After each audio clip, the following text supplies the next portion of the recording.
அஸ்ஸலாமு அலைக்கும் டியர்ஸ். பொங்கல்லாம் வந்துச்சுன்னா சக்கரை பொங்கல் ஹிந்துஸ் வந்து ரொம்பவே ஸ்பெஷலாக பண்ணுவாங்க. அதுவே முஸ்லீம் ஸ்டைலில் வந்தீங்கன்னா மிட்டா கானான்னு ஒன்று பண்ணுவாங்க. வாங்க எப்படி பண்ணுறது பார்க்கலாம். அதுக்கு ஃபஸ்ட்டு முந்திரி, திராட்சை, ஏலக்காய், பட்டை, லவங்கப்பூ.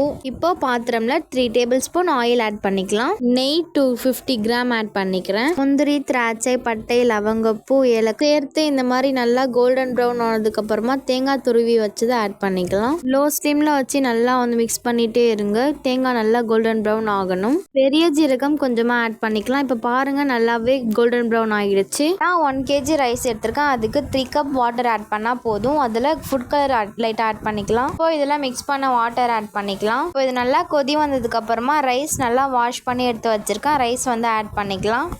இப்போ நல்லா இந்த மாதிரி மிக்ஸ் பண்ணிவிட்டு க்ளோஸ் பண்ணி விட்டுக்கோங்க.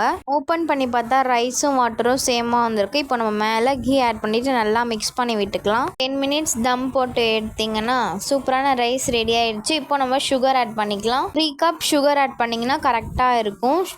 இந்த மாதிரி நல்லா மிக்ஸ் பண்ணி விட்டுக்கோங்க. கீழேருந்து இந்த மாதிரி எடுத்து சுகர் ஆட் பண்ணும் போது அதில் இருக்கிற தண்ணியே நல்லா வந்து குழன்னு ஆகிடும். நீங்களே பாருங்கள் செம்மையாக வந்திருக்கு. கைவிடாமல் இந்த மாதிரி 5 மினிட்ஸ் நல்லா வந்து மிக்ஸ் பண்ணிகிட்டே இருங்க. அப்போ தான் நல்லா வந்து கட்டி இல்லாமல் வரும். அவ்வளோதாங்க, ஒரு சூப்பரான முஸ்லீம் ஸ்டைலில் மிட்டா கானா ரெடி ஆகிடுச்சு. நீங்களும் மறக்காமல் ட்ரை பண்ணி பாருங்கள். ரொம்பவே டிஃப்ரெண்ட்டாக இருக்கும். இங்கே இருக்கிற குழந்தைங்களாம் சாப்பிட்டாங்க, ரொம்பவே சூப்பராக இருக்குன்னு சொன்னாங்க. நீங்களும் ட்ரை பண்ணுங்கள். இந்த மாதிரி நிறைய வீடியோஸ் பார்க்க என்னோட சேனலில் ஃபாலோ பண்ணிக்கோங்க.